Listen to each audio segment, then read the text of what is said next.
Blackwater Ben by William Durbin. Chapter 24. One Plug Prince and the Tote Road Shagma. The day after New Year's, a cold front moved in. When Jiggers grumbled about the weather as he got up from breakfast, the push said, "What did you expect? This here is Minnesota, not Florida." "You should lard up your socks like I do," Swede said, finishing off his sixth cup of blackjack. Swede's cure for cold feet was rubbing lard on his toes before he put on his socks. "I ain't filling my boots with pig fat even if it gets to be 100 below," Jigger said. Then you should try sprinkling pepper in your boots like I do," Poultice Pete said. "I ain't peppering or salting my feet neither," Jigger said. "I swear we got us a bunch of lunatics in this camp.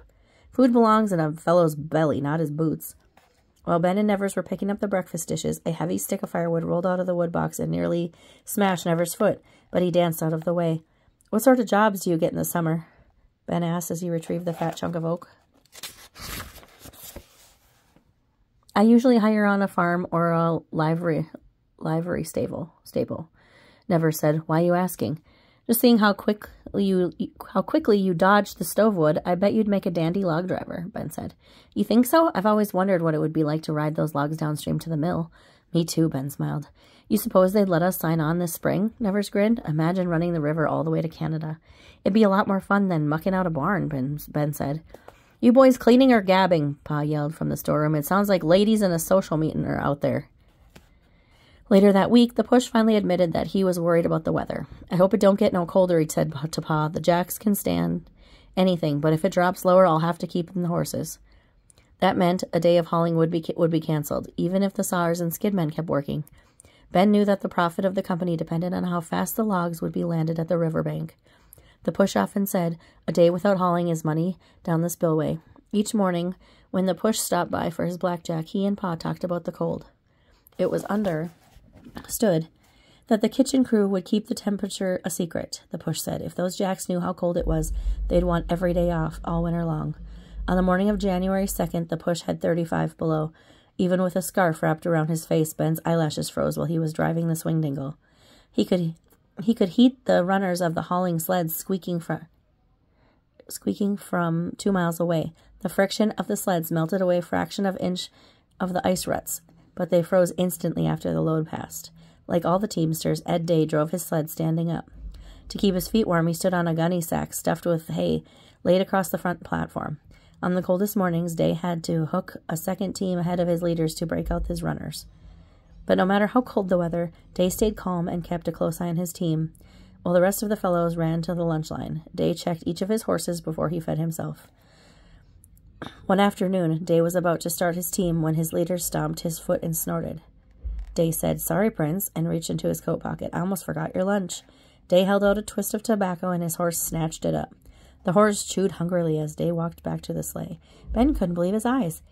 He had seen the jacks get ornery when the pencil pusher ran short of snuff or snooze, as Sweet had called it, Norwegian gunpowder, but he had never heard of a horse that had a tobacco-chewing habit. When Day saw Ben, he said, "I call him Prince Albert because he's got a taste for tobacco. He prefers Peerless, but he'll take a plug of Climax if he has to. I expect he'd smoke a pipe if I lit one for him. Some of the boys call him One Plug, since he won't pull worth a darn unless he gets his daily ration."